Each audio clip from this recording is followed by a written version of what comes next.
Assalamualaikum warahmatullahi wabarakatuh. Alhamdulillahi wahdah, wassalatu wassalamu ala man la nabiyya ba'dah. Amma ba'd.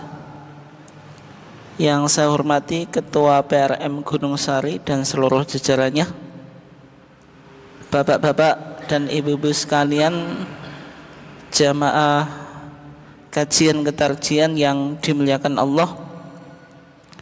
Alhamdulillah pada malam hari ini kita masih diberikan oleh Allah Subhanahu wa taala nikmat yang berupa kesehatan dan juga kesempatan, sehingga kita masih bisa istiqomah dalam upaya kita mentradisikan kajian ketarjian di lingkungan Muhammadiyah.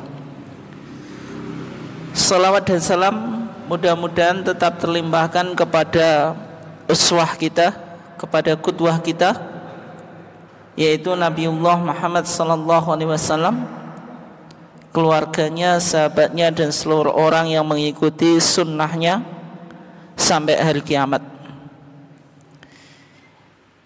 Jamaah sekalian yang dimuliakan Allah, insyaallah pada malam hari ini kita akan mengambil sebuah topik yang nuansanya agak sofistik, ya, bicara tentang tasawuf. Tapi secara khusus kita hubungkan dengan manhaj tarjih, terutama dalam kaitannya dengan sumber hukum. Sehingga kajian kita mengambil sebuah topik kedudukan kasyaf dan ilham sebagai sumber hukum. Di dalam manhaj tarjih atau sebuah metodologi dalam penggalian hukum yang ada di dalam Muhammadiyah, sumber hukum itu dibagi menjadi dua. Ada sumber hukum primer, yaitu Al-Quran dan Sunnah. Ada juga sumber hukum yang sekunder, yang mencakup qiyas, ijma', saddu dzari'ah, al-maslahah mursalah, kemudian al-urf, al-istihsan. Nah, untuk kasyaf atau ilham sebagaimana yang dikembangkan oleh tradisi sufi. Orang sufi itu kalau sudah sampai makom hakikat itu, atau nanti wali, itu bisa melakukan apa? Kasyaf. Bisa melakukan apa? Kasyaf. Oleh sebab itu kita coba lihat apakah juga majelis tarjih mempertimbangkan kasyaf dan juga ilham dalam tradisi sufi itu sebagai sumber hukum atau tidak. Nah, kajian kita mencoba mengkaji atau menelusuri perspektif tasawuf dan juga perspektif apa? Manhaj tarjih. Oleh sebab itu, Bapak dan Ibu sekalian yang dimuliakan Allah, kita penting untuk sedikit bicara tentang tasawuf. Meskipun tasawuf ini tidak begitu populer di kalangan apa? Muhammadiyah. Di kalangan warga Muhammadiyah jarang yang berbicara tentang apa? Tasawuf. Karena di Muhammadiyah menggunakan istilah ihsan atau akhlak karimah. Kita tidak menganut atau berafiliasi kepada mazhab atau thariqah tasawuf tertentu gitu. Oleh sebab itu, apa yang disebut dengan tasawuf? Tasawuf itu dari kata tasawwafa, ya tasawwafu tasawufan, yang para ulama itu berbeda pendapat. Ini asalnya dari kata apa, atau diderivasi dari kata apa? Ada yang mengatakan dari kata sofa. Sofa itu artinya apa? Jernih atau bersih. Karena inti atau esensi ajaran tasawuf itu bagaimana menjernihkan hati dan jiwa supaya menjadi pribadi yang sangat dekat kepada Allah. Ada juga yang memiliki pandangan tasawuf itu dari kata suf. Suf itu apa? Kain wol. Karena praktik tasawuf itu dulu didominasi oleh orang-orang yang pakaiannya apa? Memakai pakaian wol yang terbuat dari bulu domba, atau kelompok fuqara wal masakin, orang-orang apa? Fakir, sehingga dia tidak bisa membeli pakaian dari pakaian apa Pak? Pakaian yang mahal, sehingga pakaian dari bulu domba itu nggak bisa menyerap apa? Keringat. Dan masih ada banyak pendapat Pak. Terlepas dari itu Pak, kita langsung kepada makna terminologi atau istilah yang disebut tasawuf itu apa?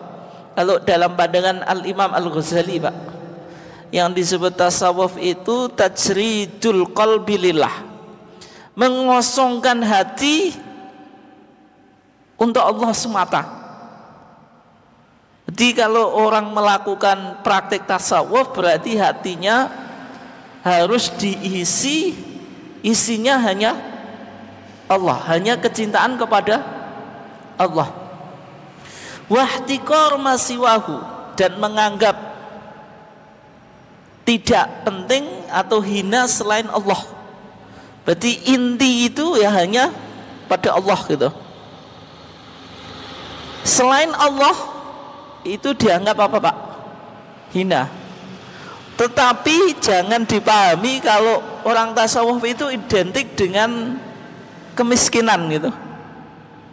Orang yang mempraktikkan ajaran tasawuf itu bisa jadi kaya. Hanya saja harta itu bukan apa Pak? Menjadi tujuan hidup gitu. Beda dengan orang yang apa? Yang menganggap harta itu tujuan hidup. Bisa jadi harta itu kita miliki, tapi kita tidak menjadikan harta itu apa Pak?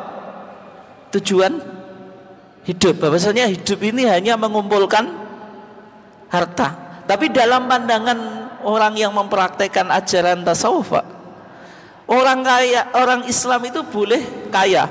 Orang yang mutasawwif mempraktikkan ajaran tasawuf boleh kaya, tapi jangan sampai kekayaannya ini menjadi tujuan hidup gitu.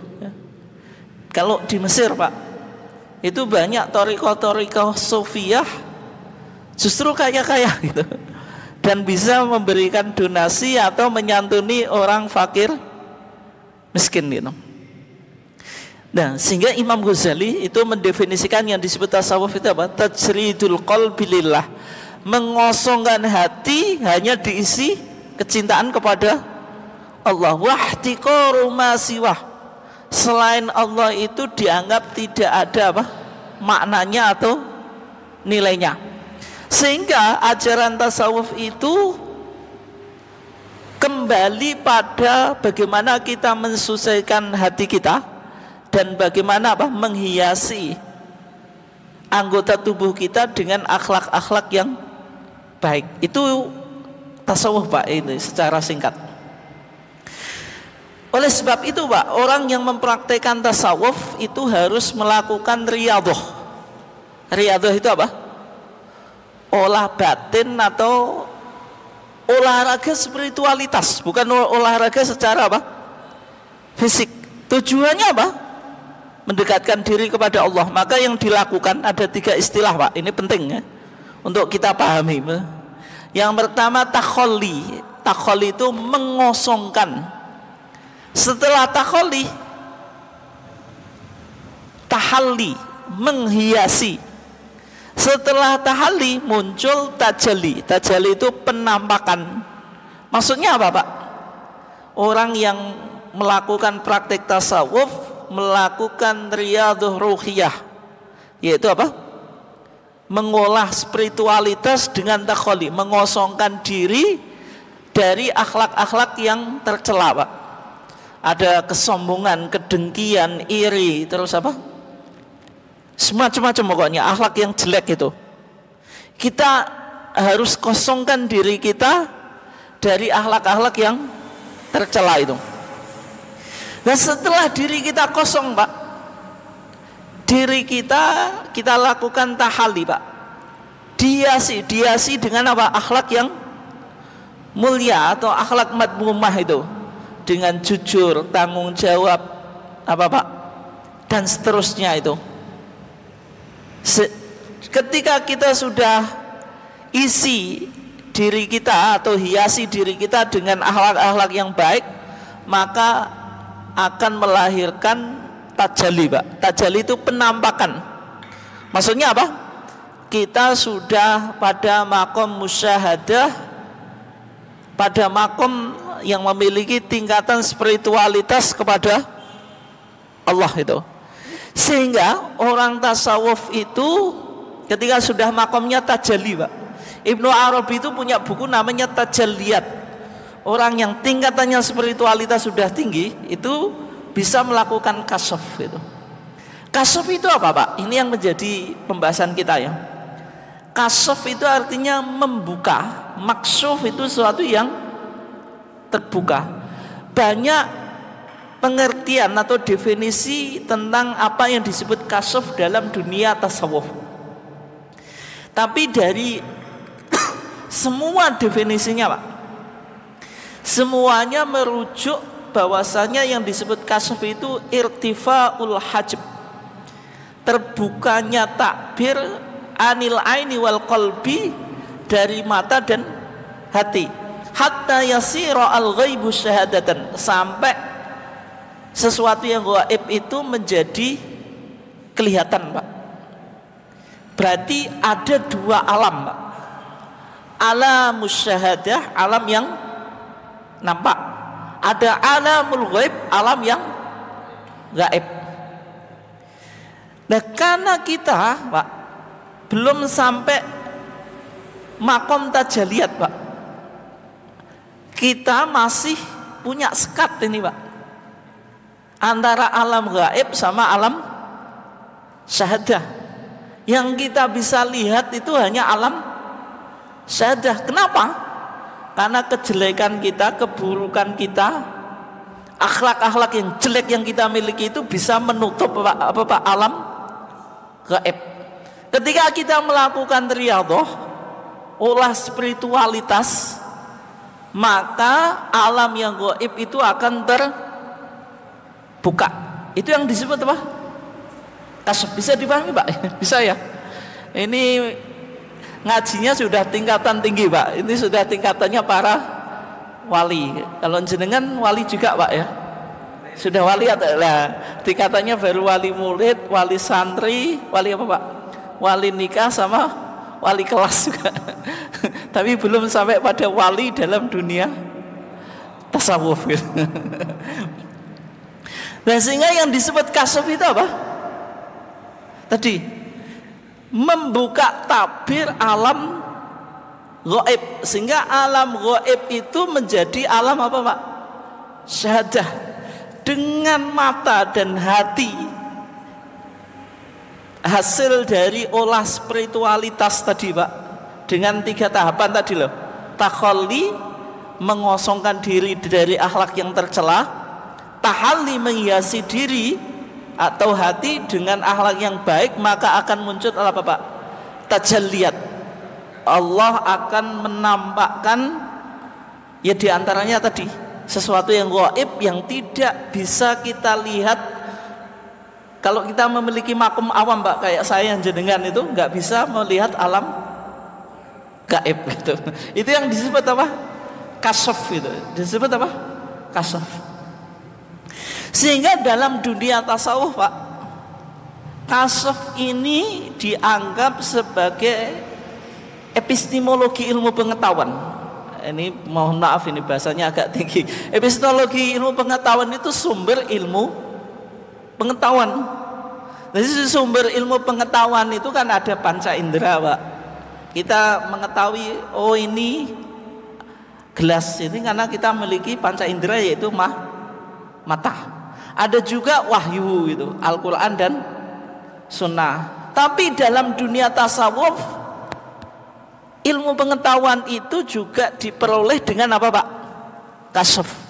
Tapi kalau orang ini mendapatkan kasyaf, itu harus melakukan olah spiritualitas tadi, dengan melakukan tahalli baru tajalli, yaitu penampakan. Di antara cara seseorang mendapatkan kasyaf, Pak, itu melalui ilham. Maksudnya kasyaf itu datang lewat ilham. Ada juga lewat mimpi, Pak.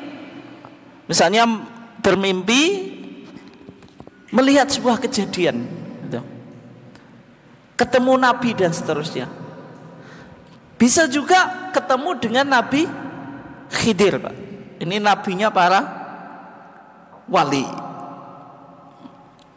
Atau juga misalnya jenengan pernah ketemu Syekh siapa, Pak? Abdul Qadir Al-Jailani. Itu ada beberapa cara seseorang mendapatkan kasyaf, Pak. Tapi sesuai dengan topik kajian kita, itu kita bahas yang berkaitan dengan ilham. Apa yang disebut ilham? Ilham itu ayyulqiyallahu fin nafsi. Allah memberikan inspirasi kepada jiwa terhadap sebuah perkara yab'atsuhu 'alal fi'li awit tarki, yang bisa memotivasi atau mendorong untuk melakukan perbuatan atau meninggalkan apa, Pak? Perbuatan. Dan ilham itu sebenarnya salah satu jenis apa, Pak? Wahyu. Nabi itu kan mendapatkan wahyu itu dengan berbagai macam apa, Pak? Cara. Kadang malaikat Jibril datang, kayak di hadis Jibril itu, Pak. Malaikat Jibril tasakkul, berubah menjadi manusia, mengajarkan iman, Islam dan ihsan. Kadang-kadang malaikat Jibril lewat apa? Di bawah apa? Hijab, takbir. Terkadang Nabi mendapatkan ilham lewat hati gitu. Nah, sehingga ilham itu sesuatu yang menggerakkan hati dengan ilmu pengetahuan supaya kita melakukan apa, Pak? Amalan. Tapi tidak perlu melakukan istidlal, mencari dalil baik melalui Al-Quran maupun sunnah. Sehingga ilham itu pengetahuan dari Allah langsung, Pak. Kalau ilmu kita, ilmu yang di luar sufi itu, Pak, itu kan anfulanin min fulanin anfulanin atau anfulanin anfulanin dan seterusnya. Kita belajar ilmu fikih dari imam-imam mazhab, Pak, Imam Syafi'i ke muridnya sampai ke kita. Berarti ilmunya itu ditransmisikan, ditransfer dari manusia. Tapi kalau dalam dunia tasawuf, ketika orang sudah makomnya kasyaf, Pak, itu ilmunya sudah tidak lewat manusia gitu. Ilmu manusia itu kecil, Pak, bisa salah juga kan gitu. Tapi kalau dalam tasawuf yang bicara siapa? Hati. Makanya dalam pandangan orang tasawuf bilang haddatsani qalbi, yang memberitahu saya untuk melakukan perbuatan ini hati saya. Hati ini dari mana? An Rabbi, dari Tuhanku. Haddatsani apa? Qalbi an Rabbi. Ilmuku ini dari hatiku, hatiku ini dari Allah gitu. Sehingga Imam Ghazali dalam kitabnya Mungkit Minadh Dhalal, Pak, beliau setelah melakukan perjalanan spiritualitas yang cukup panjang, Pak, masuk dunia kalam, masuk dunia fikih, masuk dunia tasawuf, dianggap semua perjalanan spiritual ini gersang. Inti dari ilmu itu ya ilmu apa? Tasawuf. Karena guru kita bukan manusia, tapi guru kita siapa, Pak? Allah secara langsung gitu. Nah, ilham ini diistilahkan dengan bahasa yang lain, Pak, disebut ilmu laduni. Ilmu apa? Laduni. Pernah dengar atau enggak? Ilmu laduni. Ilmu laduni itu apa? Ilmu yang diberikan oleh Allah di dalam hati berupa ilham tanpa seseorang melakukan tadi, Pak, mencari dalil gitu. Dengan olah spiritualitas yang luar biasa, ada pancaran ilahi atau cahaya ilahi yang ada di dalam hati. Itu yang disebut apa? Ilmu laduni gitu. Makanya cerita Pak di pesantren itu entah betul atau enggak Pak. Ada kiai sing dablek Pak, ngaji ya enggak pernah itu, tapi dia loyal atau bakti kepada kiai gitu. Akhirnya apa? Bekerja di dalam Pak, di dalam itu ya di rumahnya apa? Kiai ya cuci baju, apa? Masak dan seterusnya. Ketika lulus pondok, padahal dulu nggak pernah ngaji, tiba-tiba pandai jadi kiai yang terkenal. Itu dunia tasawuf Pak. Kalau kita ya nggak mungkin seseorang apa bisa jadi pandai tanpa belajar. Meskipun jenengan ngabdi ke kiai, tapi kalau nggak pernah belajar ya tidak mungkin apa pandai. Karena innama al ilmu bita'allum, semua ilmu itu ya hasil dari apa belajar gitu. Tapi di dunia tasawuf semacam itu Pak. Nah, betapa pentingnya kasyaf ini Pak. Orang yang mempraktikkan ajaran tasawuf Pak, sampai menjadikan kasyaf ini sebagai dalil dalam memahami agama Pak. Misalnya contohnya Pak, tentang hadis yang berbicara tentang status bapak dan ibunya Nabi. Bapak dan ibunya Nabi itu masuk surga atau masuk neraka kan ya? Biasanya terjadi dua kubu Pak. Kelompok Salafi menganggap di neraka, karena ada hadis riwayat Imam Muslim kalau nggak salah, Nabi ketika ditanya aina abuka huwa finnar, bapakku di neraka. Tapi kelompok yang tasawuf atau sebagian besar yang tidak salafi Pak, Asy'ari, bapak dan ibunya Nabi itu min alil fatrah, yaitu orang yang hidup di masa transisi. Ada istilah apa? Ahlul fatrah. Maksudnya apa? Transisi antara satu nabi dengan nabi yang lain. Orang yang hidup di antara atau di masa transisi dari satu nabi ke nabi yang lain itu tidak kena apa Pak? Syariat. Berarti tidak mendapatkan pahala dan siksa. Bagi kelompok sufi Pak, yang menganggap jangan sampai nabi ini kan menjadi apa Pak? Penutup para nabi, khotamul anbiya wal mursalin, Nabi Muhammad ya. Dia menjadi apa? As-Syafi', memberi syafaat tidak hanya untuk umatnya tapi untuk seluruh umat. Masa seorang nabi yang bisa memberikan syafaat untuk umatnya dan juga umat yang lain, bapak dan ibunya tidak terselamatkan?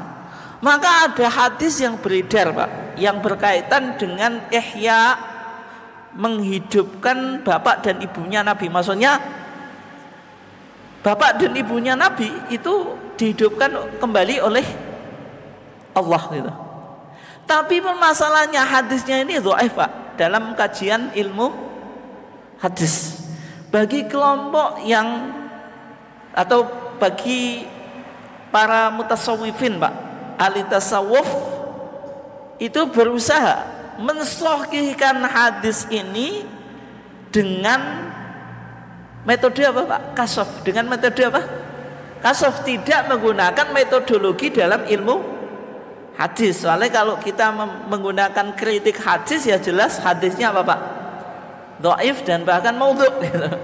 Oleh sebab itu digunakan cara kasyaf Pak. Sebagaimana dalam kitab Tuhfatul Murid Pak, yang ditulis oleh Syekh Ibrahim Al-Laqani As-Sufi. Di sana dikatakan wala'alla hadzal hadisa sahha. Barangkali hadis yang berkaitan dengan Nabi, bapak dan ibunya Nabi itu dihidupkan, sahha, betul, inda ahlil haqiqah, menurut ahlul haqiqah, yaitu orang yang mengikuti ajaran apa Pak? Tasawuf. Tapi pensahihannya ini menurut ilmu hadis atau tidak Pak? Bitorikil kasyaf, dengan cara apa? Kasyaf, bukan dengan ilmu hadis. Bisa dipahami Pak? Bisa ya? Oke. Berikutnya Pak, ini contoh yang penting. Karena bulan ini biasanya akan ramai Pak dibicarakan. Karena sudah bulan Maulid Pak, atau Maulud ya. Ada kitab Maulid namanya apa? Al-Barzanji. Kitab apa? Maulid. Ada kitab Mawalid Pak, banyak. Ada Maulid Barzanji, ada Dhiba, ada Azab, ada Qasidah Busiriyah. Nah ini yang berjanji Pak. Kita orang Jawa nyebutnya berjanjen. Berjanjen. Ini yang biasanya dilantunkan di setiap event atau acara Pak. Di kitab Maulid Al-Barzanji yang ditulis oleh Sayyid Al-Barzanji Pak, di sana ada kisah yang menceritakan tentang bagaimana Nabi Muhammad itu dilahirkan. Karena di antara isi kitab Mawalid Pak, atau kitab Maulid itu bicara tentang kehidupan apa? Nabi dari masa kecil, dakwahnya dan seterusnya Pak. Maksudnya perjalanan hidup Nabi. Ketika menceritakan di sini bagaimana Nabi Muhammad itu dilahirkan Pak.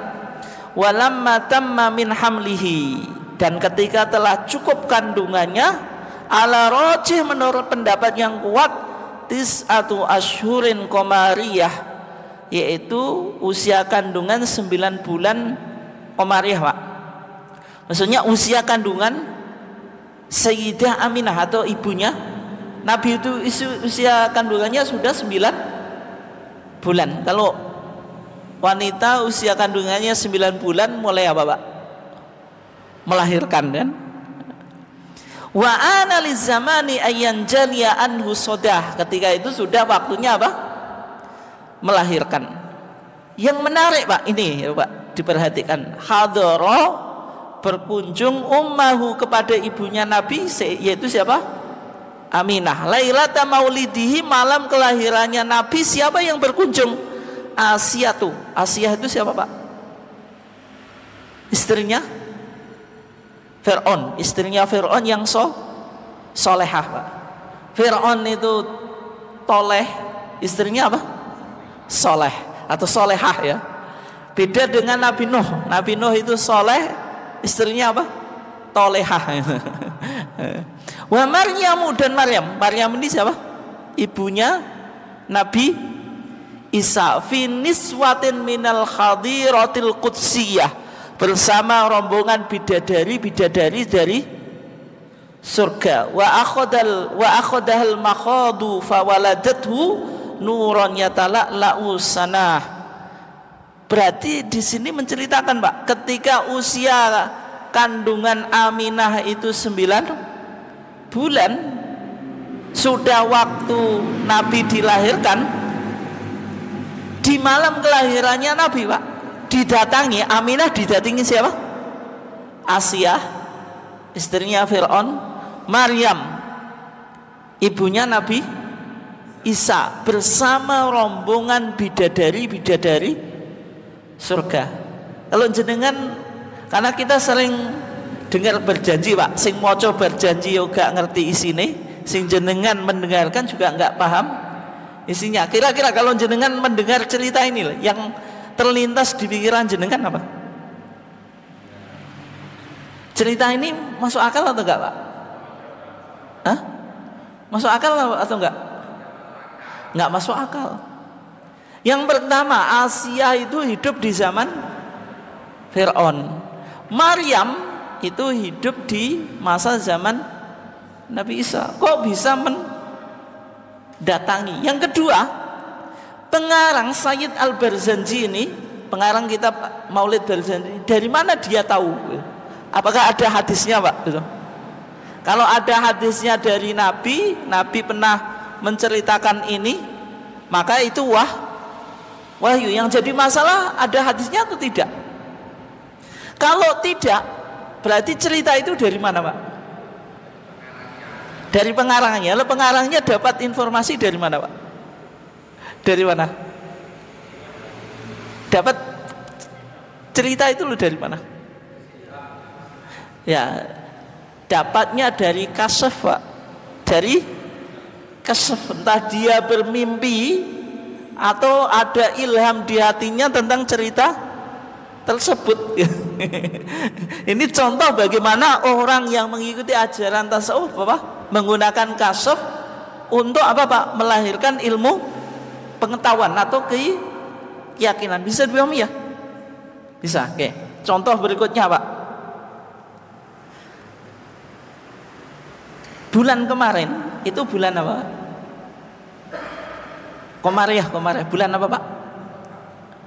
Bulan Safar Pak, Sapar orang Jawa nyebutnya. Ada hari Rebu terakhir dari bulan Safar. Disebut Rebu apa Pak? Rebu Wekasan. Oh, tahu semuanya. Sing jenengan lakoni apa Pak?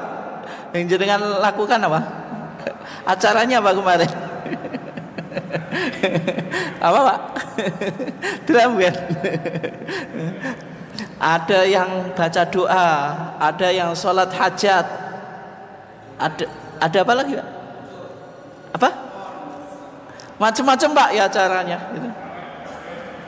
Nah itu artinya Rebu Wekasan itu ada acara atau ritual atau amalan apa Pak? Tertentu. Semuanya amalannya tujuannya ngalap berkah dan tolak balak. Ternyata Pak kalau kita kaji Rebu Wekasan itu punya kitab kuningnya Pak, atau literatur atau kitab yang berbicara tentang Rebu Wekasan. Kitab apa itu? Ini kitab penting Pak. Biasanya kiai-kiai yang menganjurkan Rebu Wekasan itu rujukannya ini Pak, yaitu kitab Kanzun Najah Wassurur, simpanan keberhasilan atau kesuksesan dan kegembiraan Pak. Kalau jenengan pingin sukses ya dan gembira, baca kitab ini. Isinya apa? Fil adiyah al-ma'thurah allati tashrahus sudur. Tentang doa-doa yang ma'thur yang bisa menenangkan jiwa Pak, atau hati gitu. Yang berkaitan dengan doa-doa sepanjang tahun. Maksudnya doa di bulan Safar apa doanya? Di bulan Rabiul Awal apa?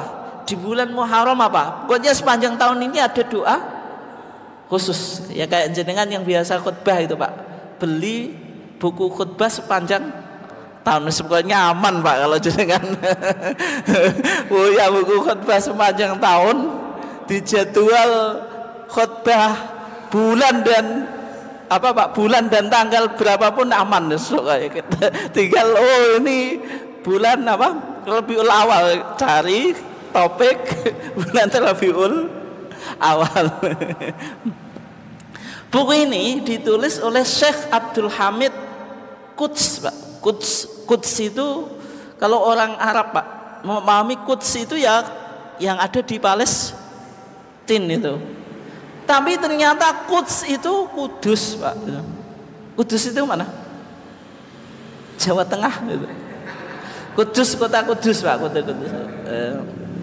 Syekh Abdul Hamid ini aslinya Hadramaut Pak. Asalnya apa?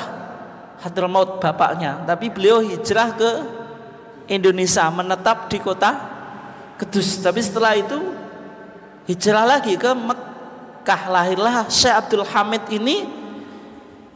Beliau menjadi ulama yang alim Pak, luar biasa. Menulis kitab Lataiful Isyarat tentang apa? Nadham Waraqat. Ini kita dulu belajar Pak ini. Beliau alim dalam dunia apa? Dalam ilmu fikih dan usul fikih.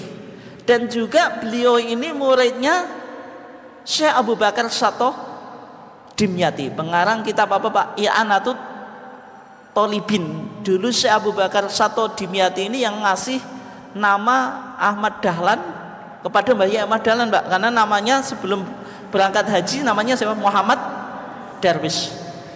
Karena tradisi orang haji itu ketika berangkat haji pulang haji bawa nama baru, kecuali Pak Mahmud itu kan namanya sudah bagus itu, tidak dirubah Pak, atau dirubah Pak. itu Mbah Yai Ahmad Dahlan dulu namanya Muhammad Darwish, apa minta rekomendasi nama sama syekhnya atau gurunya Syekh Abu Bakar Sato Dimyati, dikasih nama apa? Ahmad Dahlan. Karena Syekh Abu Bakar Sato Dimyati kepingin Mbah Yai Ahmad Dahlan itu meneruskan keilmuan gurunya, yaitu Syekh Zaini Dahlan, supaya orang Indonesia punya ulama yang alim kayak Syekh Zaini Dahlan. Nah, Syekh Abdul Hamid itu berarti apa Pak? Satu guru dengan Mbah Yai Ahmad Dahlan itu. Sehingga buku ini Pak, atau kitab ini menjadi referensi di dunia pesantren Pak. Karena di pesantren di Indonesia itu kitab yang paling berpengaruh Pak, itu I'anatul Thalibin. Sampai Bahsul Masail itu referensinya yang terbanyak yang ngutip apa Pak? I'anatul Thalibin. Nah, karena Syekh Abdul Hamid ini muridnya Syekh Abu Bakar Syato Ad-Dimyati, maka kitab ini menjadi referensi penting dalam apa Pak? Hasanah keilmuan pesantren di Indonesia.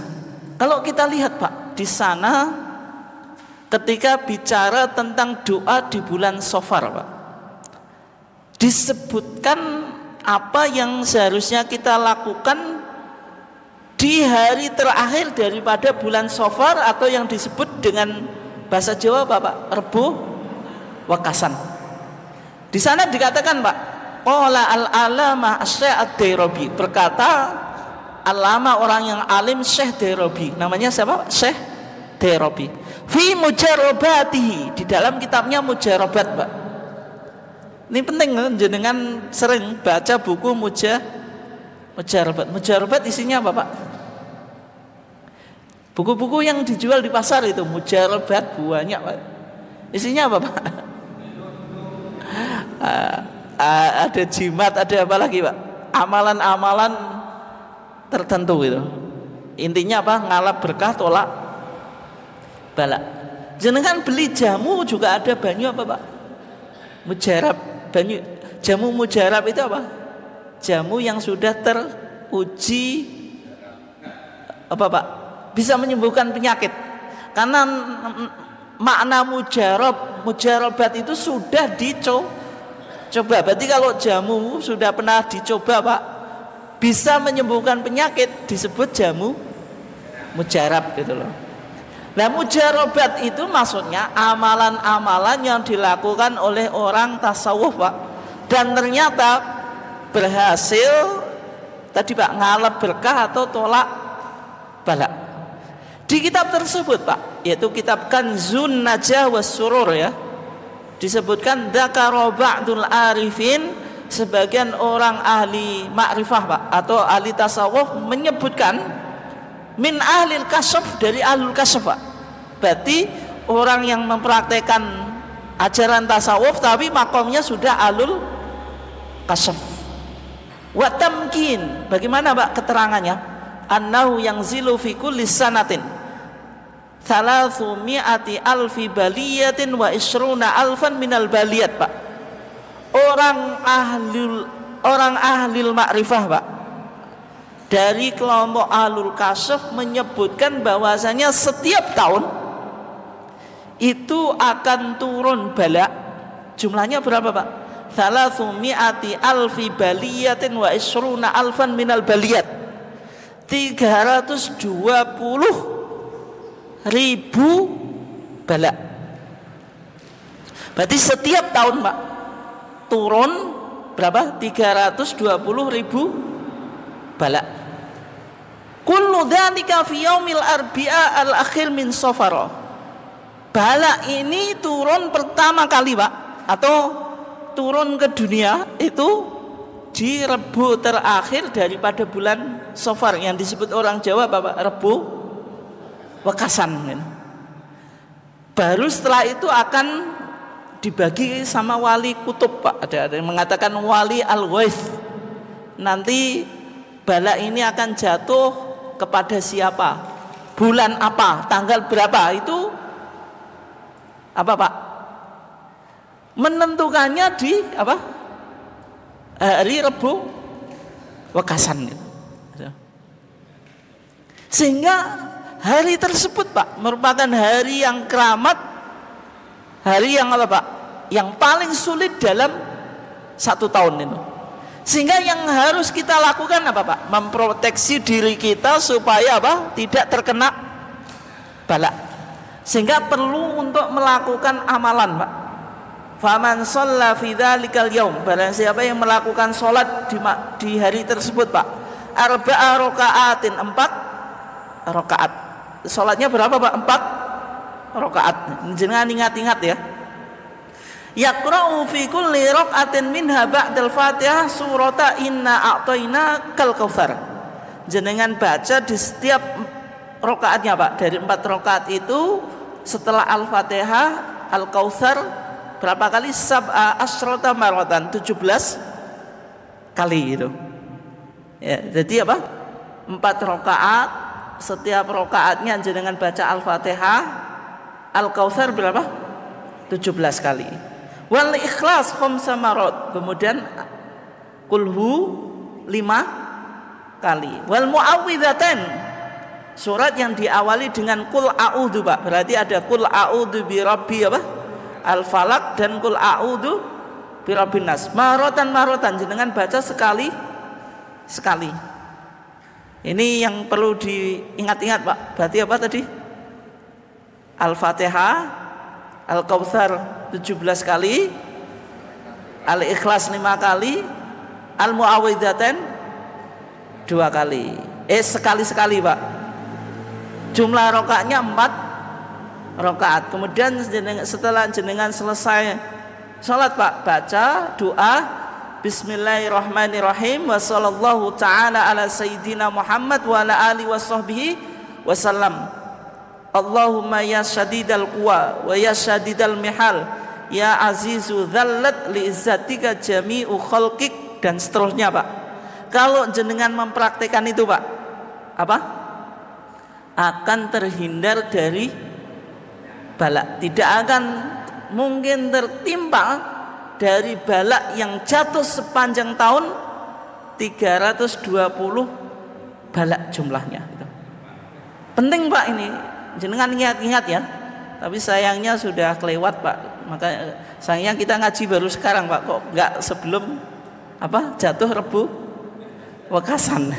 Ya sudah, untuk safar yang akan datang. Nah, informasi yang didapatkan oleh Syekh Abdul Hamid Kudus, Pak, ini dari mana tadi? Ini dari Kasyf. Jenengan nggak mungkin temukan hadis Nabi yang bicara tentang turunnya balak di Rebu apa, Pak? Wekasan, termasuk melakukan sholat 4 rakaat itu. Kalau sholat apa, Pak, suratnya itu diulang-ulang, itu potensi hadisnya nggak ada, Pak. Itu maudhu, kalaupun ada itu hadisnya palsu gitu. Kalau diulang-ulang apalagi ada jumlah apa, Pak, bilangannya, karena tidak kita temukan. Kalau Nabi baca 2 surat ya, Pak, tapi kalau diulang-ulang sampai jumlah tertentu itu bisa dipastikan hadisnya apa? Maudhu. Itu kalau ada hadisnya. Tapi kalau jenengan tanya, di kitab ini bukan dari sumber hadis, Pak, tapi dari apa? Ilmu kasyaf tadi. Ilmu apa? Kasyaf ini. Nah, sehingga ya, Pak, tidak bisa diverifikasi berdasarkan apa, Pak? Ilmu hadis gitu. Nah, sekarang, Pak, kita coba lihat sebenarnya kasyaf diantaranya dengan cara ilham itu, apakah dianggap sebagai sumber hukum oleh para ahli fikih, Pak, termasuk mazhab Syafi'i gitu. Ada sebuah kitab usul fikih, Pak, namanya Al-Kaukab As-Sati', atau ini syiirannya atau nadhomanya kitab Jam'ul Jawami', Pak. Jam'ul Jawami' itu yang ditulis oleh Al-Imam As-Subki, Pak. Kemudian dinadhomkan, disyairkan oleh Al-Imam As-Suyuti menjadi Al-Kaukab As-Sati', Pak. Ini ada 1400 sekian lah, saya lupa itu nadhomannya. Kalau jenengan hafal, paham, luar biasa, Pak, karena tidak ada orang alim dalam mazhab Syafi'i yang kecuali pernah ngaji kitab Jam'ul Jawami'. Kalau jenengan baru dengar, berarti saya masih jauh untuk menjadi orang alim dalam mazhab Syafi'i. Wong kitabnya saja baru dengar sekarang kan gitu.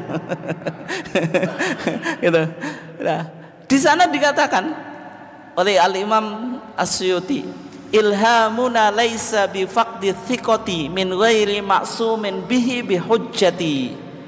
Maksudnya ilham kita itu bukan hujjah, karena ilham kita itu min ghairi ma'sumin bi, bukan orang yang sahibul ismah, orang yang memiliki kemaksuman. Siapa Pak orang yang memiliki kemaksuman? Nabi. Kalau orang tidak maksum, maka ilhamnya itu li faqdi thiqah, pasti tidak bisa otentik Pak, karena bisa benar bisa salah. Tapi kalau Nabi mendapat berbicara tentang agama, sumbernya ilham Pak, pasti apa? Benar yang dikatakan apa? Nabi, karena Nabi tidak mungkin bicara agama dengan apa Pak? Kedustaan gitu. Makanya kan sifatnya Nabi apa? Siddiq Pak. As-sidqu menunjukkan Nabi tidak mungkin bicara bohong. Dan apa yang diucapkan Nabi itu kalau berkaitan dengan agama disebut apa Pak?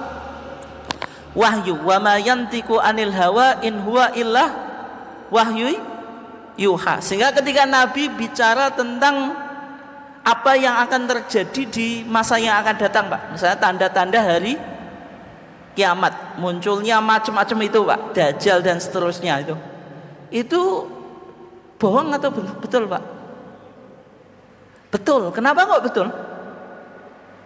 Karena yang disampaikan Nabi itu wahyu. Karena Nabi itu sahibul ismah, orang yang memiliki kemaksuman. Tapi kalau jenengan Pak, atau ada orang yang mengaku wali Pak, bisa memprediksi apa yang akan terjadi di alam yang akan datang. Misalnya tahun ini diprediksi sebagai tahun musibah Pak, jenengan wajib percaya atau enggak Pak?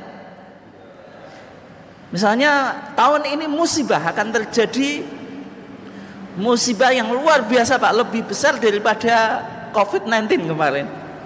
Manusia akan meninggal semuanya misalnya. Kecuali yang melakukan amalan ini. Jangan percaya atau tidak? Enggak. Meskipun dia bilang ini kasaf gitu. Saya bisa menyikap takbir alam gaib gitu. Yang semacam itu maka tidak bisa dijadikan sumber dalam konteks apa Pak? Agama gitu. Kalau mau selamat lakukan sholat ini, sholat hajat, karena tahun ini akan terjadi apa? Musibah atau bencana. Sholatnya saja diatur Pak, misalnya tidak sholat lumrah tapi dengan apa Pak? Kaifiyah tertentu. Maka yang semacam itu meskipun dari wali yang dia ahlul kasf Pak, itu sifatnya subjektif, bisa benar bisa tidak, sehingga ilham semacam itu tidak bisa dijadikan apa? Sandaran dalam beramal atau beragama. Kemudian kata Al-Imam Suyuti Pak, wa ba'du ahlil khairi qad ra'ahu wa suhrawardi khassaman hawahu. Sebagian ahli makrifah Pak, atau orang yang melakukan praktik sufi, menganggap bahwasanya ilham itu sebagai sumber hukum Pak, termasuk Imam Suhrawardi. Imam Suhrawardi itu imam yang mempelopori lahirnya madrasah Isyraqiyah Pak, madrasah atau pendekatan intuisi Pak, ada pendekatan hati, bukan pendekatan wahyu atau akal, tapi menggunakan apa? Hati tadi, dengan melakukan apa? Spiritualitas tadi. Itu dalam pandangan Imam Suhrawardi, ilham itu bisa menjadi dalil bagi orang yang sudah dikhususkan oleh Allah, maksudnya menjadi apa? Aulia, menjadi para wali itu. Dalilnya apa Pak? Dalilnya Allah Subhanahu wa taala berfirman dalam surah Asy-Syams. Ini dengan ayatnya sudah hafal Pak. Wa nafsu wa ma sawwaha fa'alhamaha. Maka Allah memberikan ilham kepada jiwa itu Pak, fujuraha, kefajiran, wa taqwaha, dan Ketakwaan. Berarti Allah itu membisikkan kepada hati kita tentang apa Pak? Kefajiran dan ketakwaan. Itulah yang disebut apa? Ilham. Sehingga ilham orang sufi itu bisa dijadikan dalil. Menurut penafsiran mereka semacam itu Pak. Yang kedua, Allah Subhanahu wa taala berfirman, "Faman yuridillahu ayyahdiyahu yashrah sadrahu lil Islam." Barang siapa yang dikehendaki Allah untuk mendapatkan hidayah, maka Allah akan membukakan hatinya untuk menerima apa? Islam. Dua ayat ini apakah bicara tentang ilham dalam artian kasf Pak? Tidak.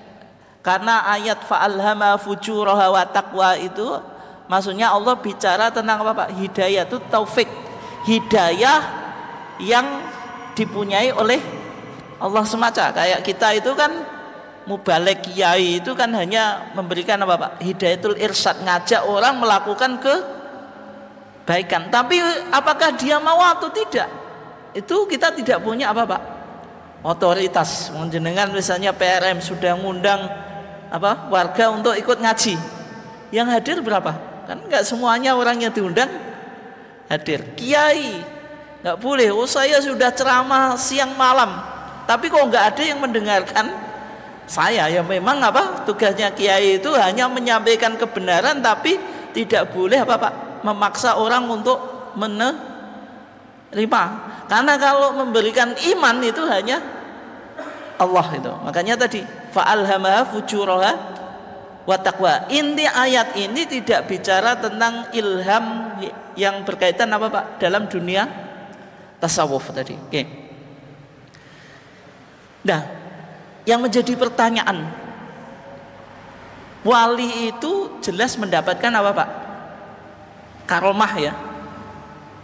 Tapi jangan dipahami setiap wali punya karomah itu. Karena wali itu apa Pak? Kalau menurut Al-Quran, ala inna awliya Allahi apa? La khaufun alaihim wa lahum apa? Yazanun. Ketahuilah bahwasanya wali-wali Allah itu tidak memiliki ketakutan dan tidak memiliki apa Pak? Kesedihan. Berarti kalau wali yang nggak takut apa Pak? Nggak takut miskin, nggak takut apa Pak? Jabatannya jatuh, terus apa? Nggak takut apa Pak? Ditinggal bojo. Pokoknya apa? Nggak ada rasa takut, nggak ada rasa sedih, itu wali Pak. Dijelaskan siapa mereka? Alladzina amanu wa kanu yattaqun. Yang disebut wali itu orang-orang yang pertama syaratnya apa? Iman. Yang kedua apa? Takwa. Berarti setiap orang yang beriman dan takwa pasti apa Pak? Wali. Tapi untuk mencapai iman dan takwa itu nggak mudah juga Pak. Kita banyak dosa gitu. Untuk sampai pada level iman dan takwa itu nggak mudah gitu. Tapi ketika sudah menjadi wali bukan berarti harus dapat karomah, karena banyak wali yang tidak dapat karomah gitu. Kalaupun dapat keistimewaan Pak, ini bisa karomah, bisa istidraj Pak. Istidraj itu apa? Orang yang tidak soleh, toleh tapi sakti Pak. Itu namanya apa? Istidraj. Allah ngelulu Pak. Dengan kesaktiannya itu bisa menjadikan dia semakin sesat dan menyesatkan orang lain Pak. Itu bedanya karomah dengan apa? Istidraj. Nah, sehingga jangan dipahami setiap wali pasti punya karomah. Makanya kata Syekhul Islam Ibnu Taimiyah Pak, kalau engkau melihat seseorang bisa terbang di atas air, jangan lihat kesaktiannya, lihat seberapa seberapa bagus dia menjalankan agamanya. Ternyata nggak sholat, ya berarti wali betulan atau enggak Pak? Hari Jumat nggak ikut Jumatan Pak, tidur di kamar. Dengan masuk rumahnya, lo kok nggak Jumatan? Oh saya makam wali, Jumatannya di Mekah. Padahal Indonesia sama Mekah itu terpaut berapa jam Pak? 4 atau 5 jam ya, kurang lebih 4. Berarti kalau kita jam 12 Jumatan, di sana jam berapa Pak? Jam 8. Berarti kalau dia ngaku sudah Jumatan di Mekah, Mekah belum adzan Jumat saja belum Pak, masih jam 8 pagi lah kok dia sudah Jumatan di Mekah. Itu secara akal kan juga nggak masuk akal. Oke. Nah sehingga di sini Pak, intinya ya, kalau Nabi dapat mukjizat, kalau wali dapat karomah. Tapi jangan dipahami semua wali punya karomah. Intinya kalau jenengan iman dan takwa Pak, alladzina amanu wa kanu yattaqun, meskipun gak sakti Pak, tetap wali. Meskipun tidak disebut orang lain wali, tapi minimal tadi wali murid, wali santri, wali apa? Wali nikah. Cukup itu. Yang menjadi perbedaan antara mukjizat dengan karomah, kalau mukjizat itu boleh digunakan untuk menantang musuh karena membuktikan kebenaran risalah Nabi gitu. Boleh digunakan. Misalnya apa? Nabi Musa menantang tukang sihir Fir'aun gitu. Apa Pak? Tongkat bisa berubah menjadi ular gitu. Tapi kalau wali Pak, karomahnya itu datang dengan tiba gitu. Kalau misalnya seorang wali punya karomah tertentu Pak, itu ya perlu untuk dipertanyakan betul atau enggak gitu. Karena karomah itu datangnya dengan tiba tanpa direncanakan gitu. Dan yang menjadi perdebatan, apakah boleh karomah itu lebih spektakuler daripada mukjizat Pak? Misalnya kalau mukjizat itu Nabi Isa bisa menghidupkan orang yang sudah mati Pak, seorang wali boleh atau enggak? Maksudnya karomahnya bisa enggak menghidupkan orang mati? Bisa atau enggak Pak? Itu perdebatan di kalangan para ulama Pak. Tapi kalau kita lihat di kitab Zubat Pak, yang ditulis oleh Syekh Ibnu Ruslan Pak, wal auliya udawu karomatin rutab, setiap wali itu memiliki karomah-karomah yang bertingkat-tingkat Pak, sesuai dengan kedekatannya kepada Allah. Lan yantahu liwaladin min ghairi ab, tetapi tidak ada wali yang lahir kecuali dengan bapak, maksudnya tanpa bapak tidak ada, sebagaimana Nabi Isa gitu. Dan juga tidak ada wali yang bisa merubah apa? Benda yang padat atau jamat Pak menjadi hewan. Itu dalam pandangannya Syekh Ibnu Ruslan, dalam artian namanya karomah itu tidak mungkin bisa melebihi kehebatan apa? Mukjizat itu. Meskipun kalau dalam pandangan banyak orang Pak, wali itu kan digambarkan lebih sakti seolah-olah daripada Nabi kan gitu Pak. Dalam hadis jenengan pernah lihat Nabi terbang Pak pakai sajadah gitu? Pernah Pak baca hadis itu? Nabi Muhammad terbang pakai sajadah gitu? Nah, tapi kalau cerita wali kan umum Pak.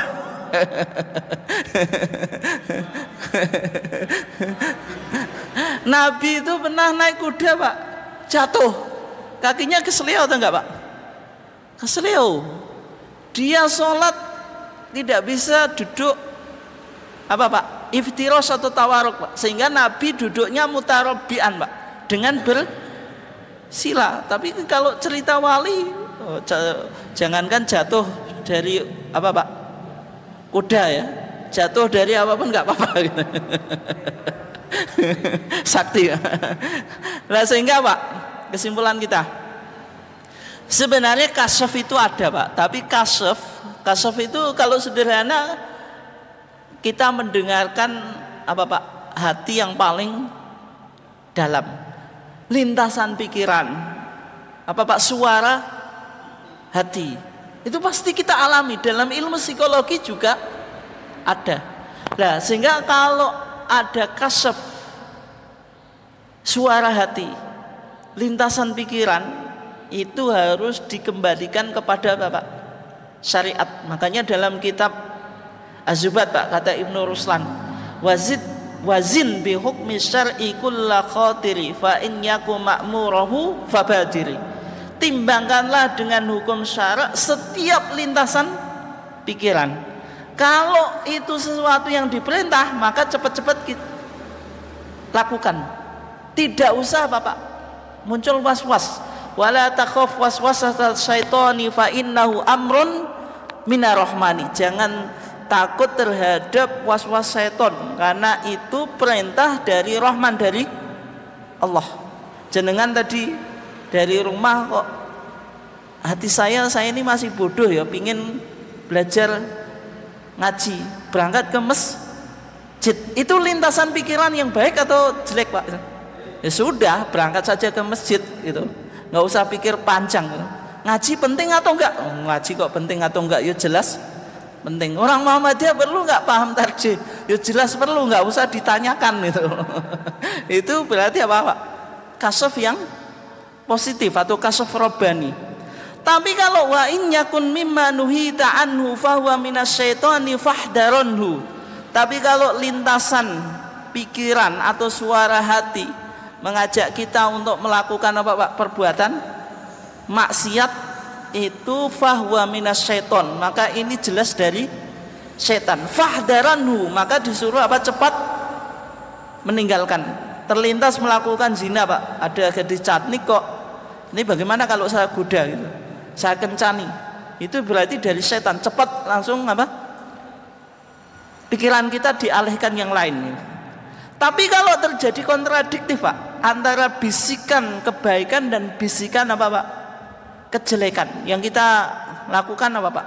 Tetap melakukan pekerjaan atau meninggalkan Pak? Suatu amalan itu ada, atau suatu perbuatan itu ada dua potensi Pak, ini baik atau jelek. Yang kita menangkan mana Pak? Dilakukan atau ditinggalkan? Tinggalkan Pak. Wa wajibun fil fi'li idza tusyakkikuka umirta au nuhinta anhu tumsiku. Misalnya jenengan Pak mendapatkan impen Pak, oh di bawah Masjid Al-Mu'awanah itu ada harta karun apa Pak, tinggalan kerajaan apa Pak? Mojopahit. Jumlahnya miliaran Pak. Kalau jenengan bongkar nanti bisa untuk membesarkan masjid itu. Itu kan jenengan niatnya membesarkan masjid ya, bukan untuk dimiliki sendiri. Tapi kalau jenengan sampaikan bongkar tenan, berarti jenengan melestarikan apa Pak? Takhayul dan khurafat. Yang jenengan lakukan dibongkar atau enggak Pak? Tidak Pak. Kenapa? Karena itu enggak jelas kan itu. Maka tetap dimenangkan, tidak dilakukan. Kalau gelas ini Pak, ada air, ada arak, kita nggak yakin gitu. Ini yang lebih dominan mana, arak atau airnya? Air halal, arak haram. Kita minum atau enggak? Enggak, karena kalau berkumpul antara halal dan haram dimenangkan apa? Haram gitu. Maka kalau orang yang mengajarkan, yang memiliki pemahaman tasawuf Pak, tapi tasawuf yang positif ya, itu ya ditinggalkan. Kalau ada misalnya Pak melakukan ibadah mencari maslahat dengan meninggalkan madharat, itu yang didahulukan mana Pak? Di COVID-19 kemarin Pak, Majelis Tarjih memfatwakan orang apa? Suruh sholat di rumah, tidak usah berangkat ke masjid. Karena apa Pak? Ada madharat terkapar apa? Covid gitu. Ada dua kemungkinan gitu. Yang pertama jalbul masoleh, mencari kemaslahatan, bahwasanya sholat jamaah itu apa? Afdalu min sholatil fadhi bisab'in apa? Wa isrina darajat, 27 derajat ya. Yang kedua ada mudarat, kita terkapar apa? COVID-19. Mana yang diprioritaskan Pak? Menghindari Covid Pak, karena kaidah syariat apa? Kaidah dalam usul dalam qawaid fikih apa? Darul mafasid muqaddamun ala jalbil masoleh. Meninggalkan kerusakan itu lebih diprioritaskan daripada apa Pak? Mencari lahat. Sholat jamaah ada maslahatnya atau Pak? Ada. Tapi sholat itu tidak wajib berjamaah, bisa dilakukan di rumah. Tapi kalau jenengan memproteksi diri supaya tidak kena COVID, itu wajib atau enggak Pak? Wajib. Sehingga apa? Darul mafasid muqaddamun ala jalbil masoleh. Fatwa ketika itu semacam itu Pak. Tapi kalau jenengan aplikasikan sekarang, itu fatwa tidak sesuai dengan apa? Situasi dan kondisi COVID sudah selesai kok baru jenengan fatwakan semacam itu. Itu kesimpulan kita Pak. Silahkan kalau ada yang ditanyakan dari materi yang kita kaji pada malam hari ini. Monggo Pak kalau ada.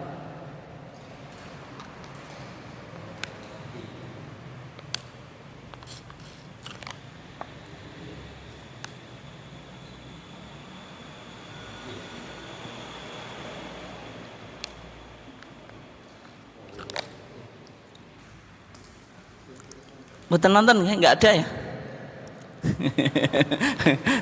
Nah, ini memang kajiannya berat Pak ya. Sudah alam tasawuf, dunia apa?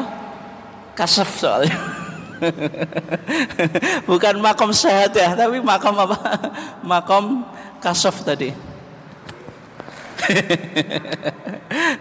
Oke, kita tutup kajian kita dengan bacaan hamdalah. Assalamualaikum warahmatullahi wabarakatuh.